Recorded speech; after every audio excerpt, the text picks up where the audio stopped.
Can you believe he even showed up? Some people just love to hear themselves complain. The voice was a well-manicured whisper, slicing through the drone of the aging air conditioner in the back of the Harmony Creek Town Hall. It belonged to the mayor's assistant, a young woman whose ambition was as sharp as the crease in her trousers. The target of her comment, and of the town manager's visible annoyance, was an old man sitting alone in the last row of plastic chairs. He looked like he'd been planted there by the valley itself, faded denim jacket, worn work boots caked with the ochre mud of the bottomlands, and a face crosshatched with the fine lines of sun and time. He didn't look like a complainer. He looked tired, but his posture was a contradiction. While his clothes sagged, his spine was straight, and he sat not with the slump of the elderly, but with a kind of settled stillness, as if he had been ordered to occupy that specific chair, and intended to do so with maximum efficiency. His hands, resting on his knees, were a roadmap of hard labor, thick with calluses and scored with scars. Yet they were perfectly still, not a tremor in them. He was Silas. To most of the town, he was just an old farmer with a plot of land up near the Devil's Elbow, a notoriously flood-prone bend in the river. Brent Collier, the town manager, tapped the microphone again, the sharp pop echoing in the half-empty room. He was a man who looked perpetually uncomfortable in his own skin, his suit a size too tight, his face flushed with the effort of projecting authority he didn't quite possess. He was presenting the town's new emergency evacuation plan, a series of PowerPoint slides filled with corporate jargon and brightly colored arrows that meant very little to the people who actually lived in the path of the river. "And as you can see," Collier said, gesturing to a map that was both too complex and too simple, "our designated primary evacuation center will be the high school gymnasium. It's centrally located, has ample parking, and robust facilities." A few people nodded politely. The old farmer, Silas, did not. He simply watched, his eyes not on the screen, but on Collier. He was scanning the man, not with judgment, but with a kind of detached analysis, the way a master carpenter might assess a poorly joined piece of wood.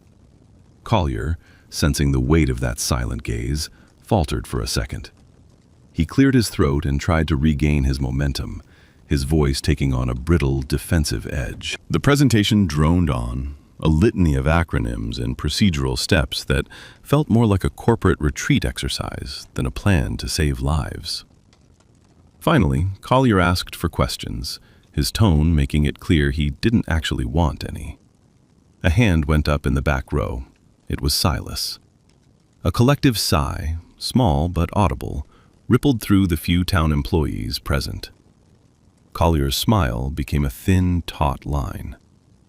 "Yes, Mr. Blackwood?" he asked, managing to make the simple name sound like an accusation. Silas didn't stand up, but his voice carried easily, a low, calm baritone that seemed to absorb the room's nervous energy. "The high school," he said, his words chosen with care. "The access road on the north side, it washes out if the river crests by more than 6 feet. And the south road becomes an island if the old tributary creek backs up, which it always does." He wasn't being argumentative. It was a simple statement of fact, delivered with the certainty of someone who had seen it happen a dozen times. He spoke of the land not as a map, but as a living, breathing thing he knew intimately. Collier's face tightened. This was not the kind of input he had been looking for. He wanted validation, not inconvenient truths from a dirt-stained farmer. "Thank you, Silas," he said, the use of the first name a deliberate act of condescension. "We have consulted with top hydrologists and engineers. The county has assured us the new culverts on the South Road are more than adequate. We're following state-approved protocols." The implication was clear.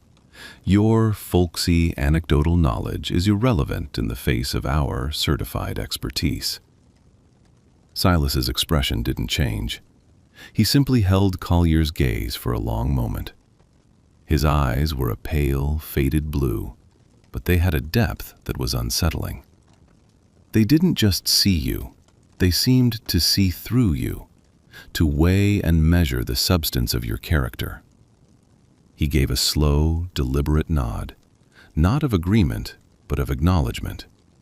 It was the nod of a man who had presented his intelligence, seen it dismissed, and was now moving to the next logical step in his own internal process: observation. He had done his duty by speaking. Now he would watch. He leaned back in his chair, the slight creak of the plastic the only sound of his retreat, and became, once again, just an old farmer in the corner. Collier, feeling a small, petty surge of victory, turned back to his triumphant slides, oblivious to the storm that was gathering, not just in the sky outside, but in the quiet, patient heart of the man in the last row. The rain started an hour after the meeting ended, a soft patter that did little to break the humid oppression of the late summer afternoon. By nightfall, it was a deluge. It wasn't the kind of rain that nourished the valley. It was an angry, violent downpour, the kind that seeks to tear things down. The Harmony Creek, usually a placid ribbon of green water, turned into a churning brown monster, gorging itself on the runoff from the hills. It didn't just rise, it exploded. The old-timers, the ones who read the land instead of spreadsheets, had seen it coming. They'd seen it in the way the birds fell silent that afternoon, the way the air felt heavy and thick like wet wool. But their warnings had been lost in the bureaucratic hum of progress and planning. Brent Collier was in his office at the town hall, which was now serving as the Emergency Operations Center, or EOC. The title was far grander than the reality. The reality was a cramped room smelling of burnt coffee and rising panic, with a handful of volunteers staring at screens that showed a rapidly deteriorating situation. The first call came from the sheriff's deputy stationed near the high school. Brent, we got a problem." Collier, trying to project an air of calm command, snapped into his phone. "What is it, Jimmy? Report." The deputy's voice was strained. "The problem is your primary evac center is about to be an island. The North Road is gone. Not just flooded, Brent. The whole road is just gone. The river took it. And that new culvert on the south side, it's not just overwhelmed. It's acting like a fire hose, shooting water back onto the road. Nobody's getting in or out of there." Collier felt a cold dread snake its way up his spine. The hydrologists, the engineers, the state-approved protocols. They were all just words on a page, meaningless against the raw, indifferent power of the water. His entire plan, the one he had defended so arrogantly just hours before, had disintegrated in less than 3 hours. Panic began to bubble in his chest. His phone rang again. It was the fire chief. The bridge on Route 4 was groaning, threatening to buckle. The 911 dispatch was overloaded with calls from people trapped in low-lying houses, the very houses his plan had marked in a safe, reassuring green zone. The EOC devolved into a cacophony of ringing phones and shouted contradictory orders. Collier stood in the middle of it all, a statue of impotence. He was a man of flowcharts and budget meetings, completely unequipped for the brutal reality of a crisis.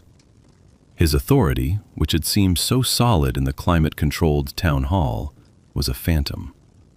He looked around the room, his eyes wide with a fear he could no longer conceal. And then he saw him. Silas Blackwood. The old farmer hadn't left. He was standing near the back door, dripping rainwater onto the linoleum floor. He wasn't looking at the chaos. He was looking out the door, into the roaring dark, his head tilted slightly, as if listening to a sound no one else could hear. He had a small, old-fashioned hand-crank radio in his hand, its antenna extended. For a moment, Collier felt a fresh surge of anger. What was he doing here? Gloating? Waiting to say, "I told you so"? But there was no satisfaction on the old man's face. There was only a profound, unnerving calm. It was the calm of a man who was not surprised by the chaos, but who had, in fact, been expecting it all along. Silas turned from the door, his movements economical and precise. He didn't seem to walk so much as flow through the panicked room, a point of stillness in a sea of frantic motion. He didn't shout or demand attention. He simply walked over to the large topographical map pinned to the wall, the one everyone else had been ignoring in favor of their flickering screens. He picked up a red marker from the table, his hand as steady as a surgeon's. Collier watched, dumbfounded, as the old farmer began to draw on the map. He drew a swift, clean line, crossing out the high school. Then he circled a location high up on the old logging trails on Whisper Ridge. It was a place Collier's maps didn't even show in detail, labeled only as undeveloped county land. Silas then drew lines, not straight but curving, organic paths leading to the ridge. He was tracing the spines of the hills, the places he knew the water would not reach. He was rewriting the evacuation plan in real time, not with theory, but with knowledge that was etched into his bones. A young volunteer, a girl named Chloe with tears of panic in her eyes, rushed up to Collier. "Mr. Collier, we have a family trapped on River Road. The water is at their porch. What do we do?" Collier just stared at her, his mind a complete blank. He had no answer. Before he could stammer out a non-response, Silas's low voice cut through the noise. He hadn't even turned from the map. "Tell them to go to the attic, not the roof. The current will sweep them off the roof. Tell them to take an axe with them if they have one, so they can get through the shingles if they have to. And tell them to hang a white sheet or a towel out the highest window. It will be easier to spot." The instructions were so clear, so specific, so utterly logical, that Chloe didn't even hesitate. She nodded, her panic momentarily replaced by purpose, and ran back to her phone. One by one, the other volunteers, sensing a shift in the room's center of gravity, began to turn towards the old farmer. They were like lost sheep drawn to the sound of a shepherd's voice. Silas finally turned from the map. He looked at the frantic, terrified faces around him. He didn't seem to see their panic. He just saw a resource that was being mismanaged. "You," he said, pointing a thick, calloused finger at a burly man from the Public Works Department. "You know the back roads. Get your truck. I need you to check the bridge at Miller's Crossing. Don't cross it. Just get eyes on it and report back on this frequency." He tapped the hand crank radio. "You," he said to another volunteer, "start a list. Names, locations, number of people. We need to know who we're looking for." He moved through the room, not giving orders so much as assigning tasks, each one tailored to the person he was speaking to, each one a small, achievable piece of a larger, coherent puzzle that was forming in his mind. He was creating order from chaos, not through authority, but through sheer, undeniable competence. Brent Collier stood by his desk, clutching his useless phone, and watched as his entire command structure dissolved and reformed around a man in a faded denim jacket.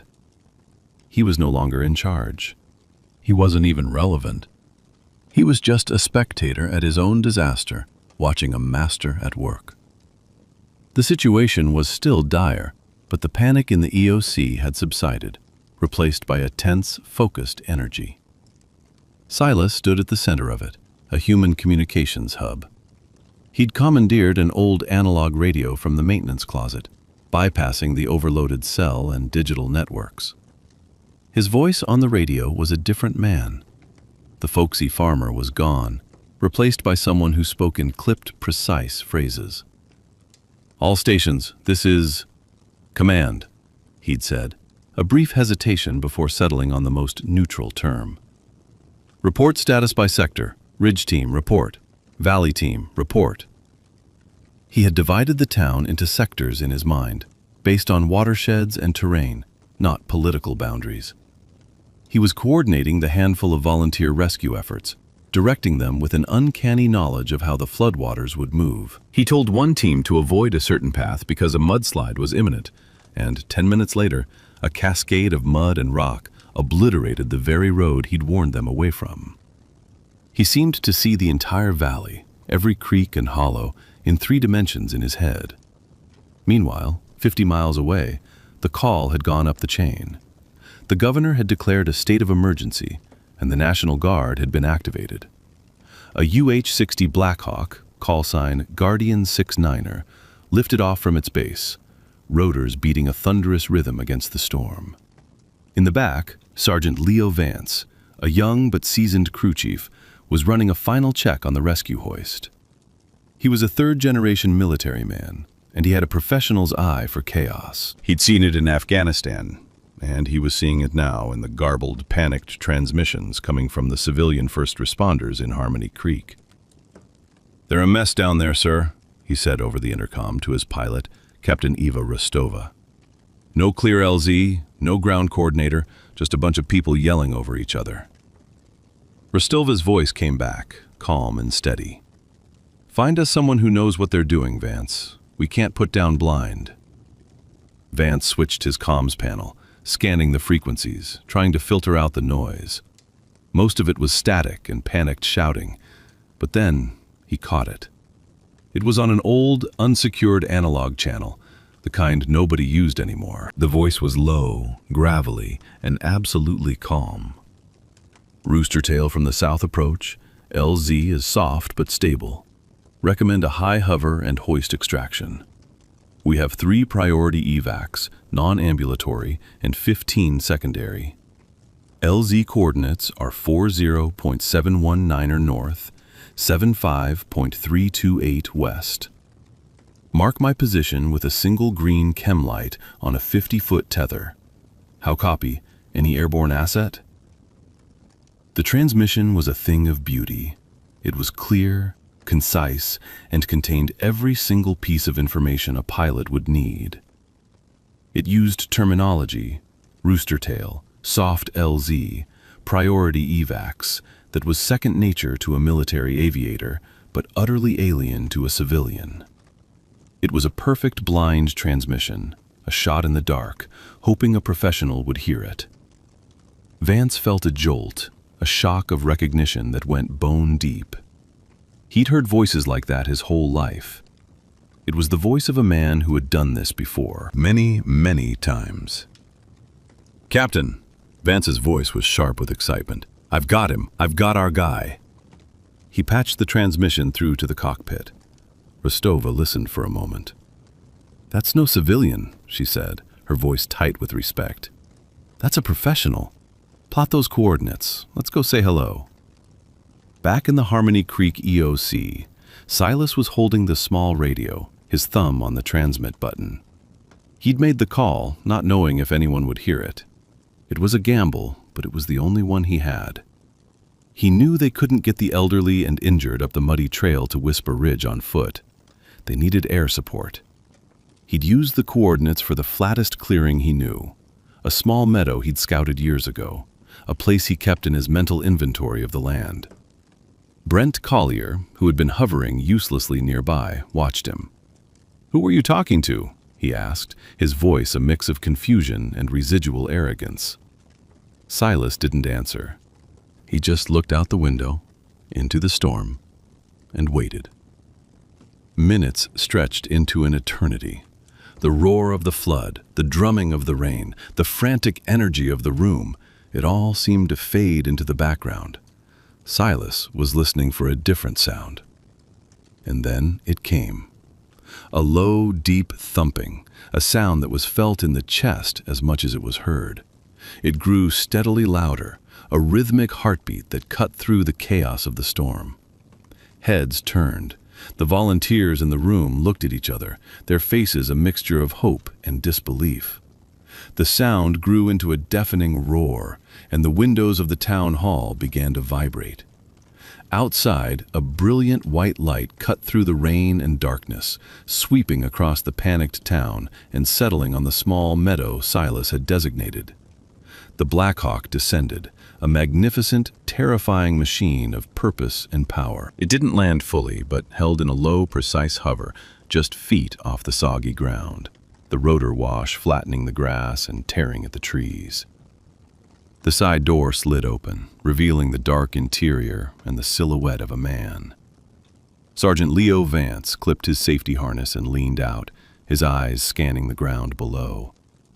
He saw the single green chem light swinging gently from a tree branch, exactly as the voice had described. He saw the small group of people huddled at the edge of the clearing, their faces upturned in awe. And he saw Brent Collier, puffing out his chest and striding forward, ready to greet his saviors and take the credit. Vance ignored him completely. His training, his instincts, everything in him was searching for the source of that voice, the calm center of the storm. His eyes swept the scene. He was looking for a uniform, a radio, some sign of an official. He found none, just terrified civilians and one man trying to play the part of a leader. Then his gaze landed on a figure standing apart from the main group, near the tree line, partially obscured by the shadows. It was an old man in a soaked denim jacket. He wasn't cowering from the rotor wash or staring in awe at the helicopter. He was watching it with a critical, professional eye, his head tilted as he assessed the stability of the hover, his gaze flicking from the main rotor to the tail, checking for any sign of distress. He stood with a stillness that was utterly at odds with the violent tempest of wind and noise around him. In that moment, Vance saw it. He saw the ramrod straight posture that defied the man's age. He saw the way the man's eyes weren't just looking, but were constantly scanning, assessing threats, noting details. It was a look Vance had seen 100 times in the mirror and in the faces of the best soldiers he had ever known. It was the look of a man who was permanently on duty. The ramp lowered with a hydraulic hiss. Vance unclipped and strode down, his boots sinking into the soft earth. He walked straight past the sputtering Brent Collier, his eyes locked on the old man in the shadows. He came to a halt, a respectful 10 feet away. The roar of the turbines made shouting necessary, but Vance kept his voice level. "Sir, my pilot and I want to thank you for the coordinates. We were flying blind until we heard you." Silas just gave a slight nod, his face unreadable in the strobing lights from the helicopter. Vance took a step closer. He had to know. "We picked you up on an old guard frequency. The transmission was perfect. We're looking for the man in charge. The call came through. The voice on the net identified himself as Ghost Actual." He said the words clearly, a test and a question. Actual was the designation for a commander, the man himself, not his radio operator. And Ghost, that was a name that echoed with a particular kind of reverence and fear in the shadowy corners of the special operations community. It was a name spoken in hushed tones, a legend of a man who could walk through walls, a master of the unseen war. Vance had thought it was just a story, a boogeyman to scare new recruits. For a long moment, Silas said nothing. He just stood there, the rotor wash whipping his thin gray hair around his face. He looked at the young, eager sergeant standing before him, at the massive black machine hovering behind him, a symbol of a world he had left behind decades ago. A world that had, it seemed, finally come to find him. A faint, sad smile touched the corners of his lips. He looked at Vance, and for the first time, the young sergeant felt the full weight of the old farmer's gaze. It was like looking into history. Finally, Silas gave another small, almost imperceptible nod. It was all the confirmation Vance needed. He felt a shiver run down his spine that had nothing to do with the cold rain. He snapped to attention, his back rigid, his heels clicking together in the mud. It was an unconscious, instinctive gesture of profound respect. "Ghost Actual," Vance said, his voice thick with emotion. "It's an honor, sir. Guardian 6-9er is at your disposal." The old farmer just nodded again, then turned his gaze back to the town, to the waiting flood, his mind already moving on to the next problem. The legend was real, and he had work to do. The rescue operation that followed was a model of brutal efficiency. With Silas, Ghost Actual, directing from the ground and Guardian 6-9er in the air, they began to pluck people from the jaws of the flood. Silas's knowledge was the key. He knew which houses had weak foundations and were likely to be swept away first. He knew the names of the elderly people who lived alone at the end of remote lanes. He coordinated with the volunteer teams on the ground via his small radio, sending them to stage evacuees for hoist extraction by the Blackhawk. He turned the chaotic EOC into a functional field command post. He didn't raise his voice, he didn't bark orders. He simply provided clear, concise, and correct information. And people, desperate for certainty, followed it without question. He was the calm, unwavering center of the storm, and his quiet competence was more commanding than any shouted order. Brent Collier watched it all, his earlier humiliation slowly transforming into a kind of stunned awe. He saw the old farmer he had dismissed so casually orchestrating a complex, multi-asset rescue operation as if he were born to it. He saw the way the National Guard crew chief deferred to Silas with a reverence that bordered on worship. He saw people being saved, lives being pulled back from the brink, all because of the one man he had tried to silence. The carefully constructed edifice of Collier's self-importance crumbled into dust. He wasn't just wrong. He had been dangerously, catastrophically wrong. His arrogance could have cost people their lives. The realization hit him with the force of a physical blow, leaving him hollowed out and ashamed. He spent the rest of the night carrying coffee, relaying messages, and doing whatever menial task Silas's new, de facto chain of command assigned him. He had never worked so hard or felt so small in his entire life. By dawn, the rain had stopped. The river, though still dangerously high, had crested and begun its slow retreat. The Blackhawk had made its last flight, depositing the final group of evacuees at the new, secure shelter on Whisper Ridge. A fragile quiet settled over the valley, broken only by the sound of dripping water and the distant whine of emergency vehicles. Silas was standing by his old pickup truck in the town hall parking lot, preparing to leave. He looked exhausted, the lines on his face carved deeper by the long night. But his back was still straight. Sergeant Vance found him there. The rest of his crew was packing up, but he had to speak to the old man one more time, away from the chaos. "Sir," he began, his voice quiet. Silas turned, his pale blue eyes seeming to take in everything about the young soldier. "No sir necessary, Sergeant. The name's Silas." Vance shook his head. "I know who you are. Or I know the legend. We all do. The ghosts. We thought you were all gone." A shadow passed over Silas's face, a flicker of old pain. "Most are," he said softly. "Most are. The world moved on. I tried to move on with it." He looked down at his hands, the farmer's calluses covering the warrior's scars. "For a long time, I thought I had. I just wanted to be left alone, to grow things, to watch the seasons turn. I thought that part of my life was over." Vance was silent for a moment, understanding dawning in his eyes. "It's never over, is it, sir? It's always there, under the surface." Silas looked up, meeting the young sergeant's gaze. He saw the same fire in Vance's eyes that had once burned in his own, the same commitment, the same willingness to run toward the sound of the guns. He saw a torch being passed. "No, son," Silas said, his voice raspy with emotion. "It's never over. You just learn to carry it differently." He reached out and placed a hand on Vance's shoulder. The grip was surprisingly strong.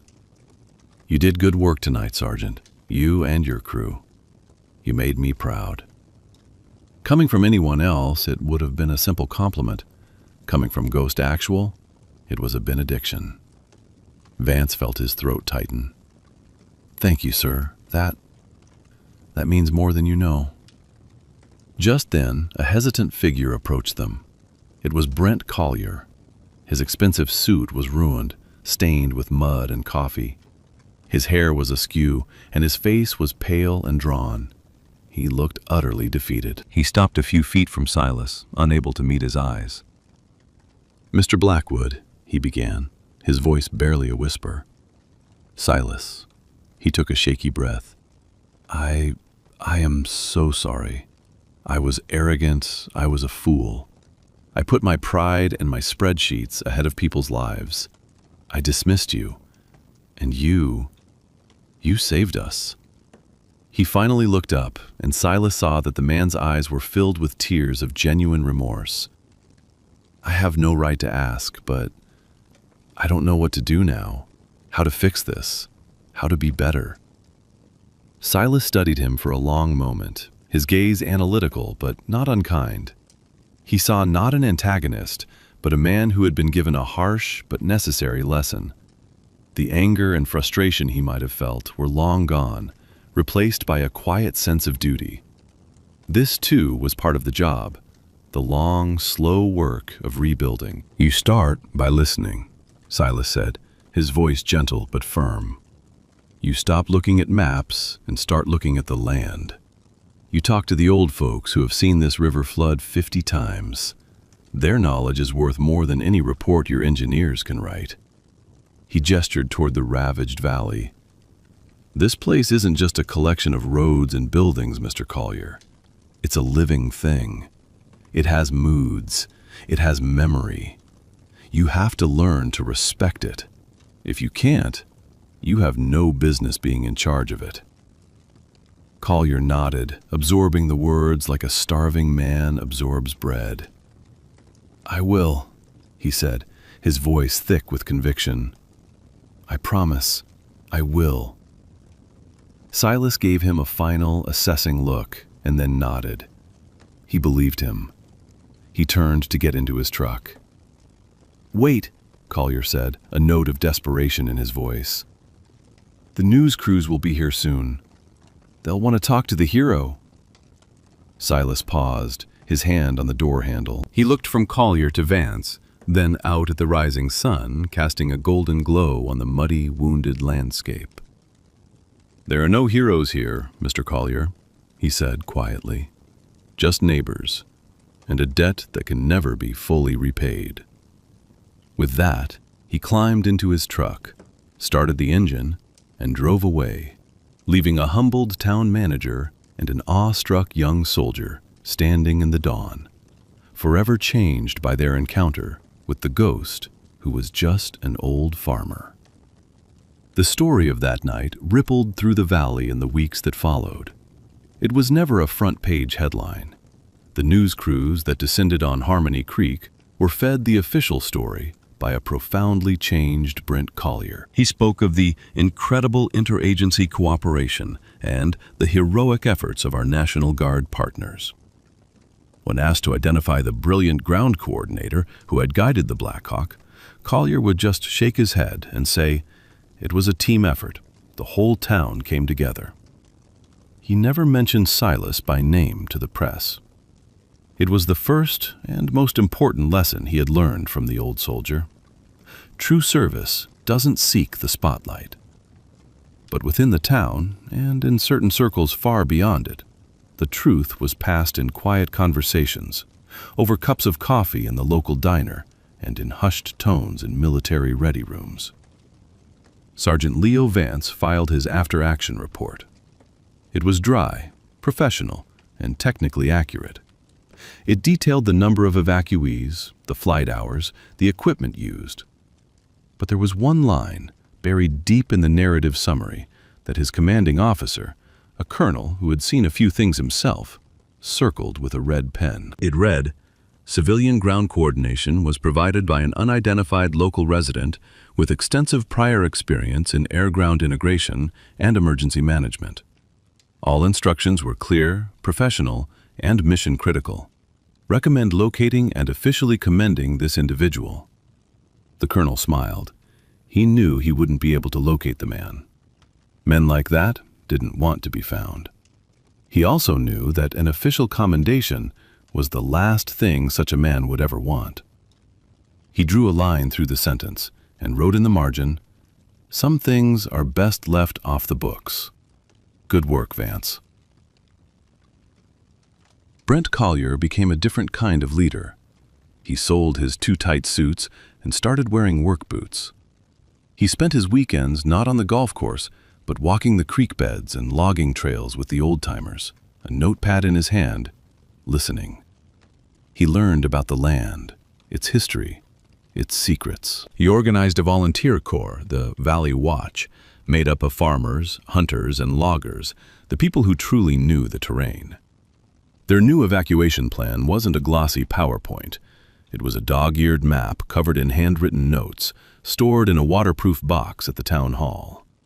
It was a plan built not on theory, but on memory and mud. He went to see Silas at his farm once, a few months later. He didn't come to apologize again, but to ask a question. He found the old man mending a fence line, his movements slow but deliberate.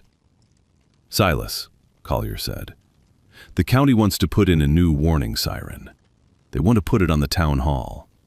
I think it should go up on Hawks Peak, where the sound will carry down the whole valley. Am I right?" Silas stopped his work. He looked at Collier, then up at the peak in the distance. He didn't answer right away. He just looked at the man, a long, measuring gaze. Finally, he gave a slow nod. "You're learning to hear the land, Brent," he said. It was all the praise Collier would ever need. Silas Blackwood's life didn't change much. He still got up before the sun, worked his land, and went to bed tired. The ghost he had tried to bury was awake now, a quiet presence in the back of his mind. Sometimes, when the wind was right, he thought he could hear the distant thumping of rotor blades, a sound that was both a comfort and a curse. He never spoke of that night to anyone. His neighbors just knew that Silas, who had always been respected for his quiet wisdom, was now listened to with a new kind of reverence. His words carried a weight they hadn't before. He became the unofficial guardian of the valley's memory, the keeper of its truths. One crisp autumn afternoon, a dusty pickup truck that was not from the valley made its way up Silas's long driveway. Sergeant Leo Vance got out. He wasn't in uniform. He was carrying a small wooden box. "I was in the area," Vance said, a line that was transparently false. Silas just nodded and led him to the porch. They sat in silence for a while, watching the sun set over the hills. Finally, Vance pushed the box across the table. "A few of the guys from the unit chipped in. It's nothing, really." Silas opened it. Inside, nestled on a bed of black velvet, was a brand new, top-of-the-line, hand-crank emergency radio with a satellite beacon and GPS. It was a piece of equipment worth a small fortune. Silas looked at it, then at the young man in front of him. "This isn't nothing, son," he said, his voice thick. Vance just shrugged, a little embarrassed. We figured Ghost Actual should have a better line to the outside world, just in case we ever need to call you again." Silas closed the box. He knew he would likely never use it, but that wasn't the point. It was a token, a sign of respect, a link in a chain that stretched back through generations of men who stood on the wall and watched in the night. "Thank you, Leo," he said, using the young man's first name for the first time. "I'll keep it safe." They sat together on the porch until the last of the light was gone. Two soldiers, a generation apart, sharing a quiet understanding that needed no more words. The ghost was at peace, not buried, but standing watch. And in the quiet heart of the valley, that was more than enough.